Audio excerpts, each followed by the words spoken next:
ឆ្នាំទសវត្សរ៍ហើយស្វាត់នឹងការជឿទុកចិត្តដែលយើងចែករំលែកគ្នារវាងជនជាតិសិង្ហបុរីនៅលើចំណុចក្រហមតូចមួយនេះការស្ថាបនាការជឿទុកចិត្តនេះត្រូវការខិតខំប្រឹងប្រែង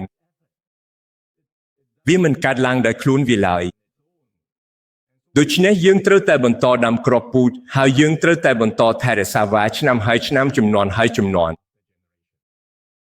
ដូច្នេះការរួមចំណែករបស់យើងទាំងអស់គ្នាគឺមានអត្ថប្រយោជន៍ក្នុងការស្ថាបនាការជឿទុកចិត្តនេះនិងរក្សាសិង្ហបុរីឲ្យរឹងមាំនិងរួបរวมជាឯកភាពហើយបើយើងទាំងអស់គ្នាធ្វើភារកិច្ចរបស់ខ្លួនរួមគ្នាយើងអាចបណ្ដុះបណ្ដាលសង្គមមួយដែលមានការថែទាំនិងរួមបញ្ចូលគ្នាបានកាន់តែច្រើននៅសិង្ហបុរីសង្គមមួយដែលគ្រប់ជំនាន់ទទួលបានការគ្រប់គ្រងនិងកម្ដៅពីសហគមន៍ហើយដែលជនជាតិសិង្ហបុរីគ្រប់រូបមានហេតុផលឲ្យជឿជាក់លើថ្ងៃស្អែកកាន់តែប្រសើរដូចដែល Haren Hauschap បាននិយាយយើងទាំងអស់គ្នាមកធ្វើល្អរួមគ្នាសូមអរគុណច្រើន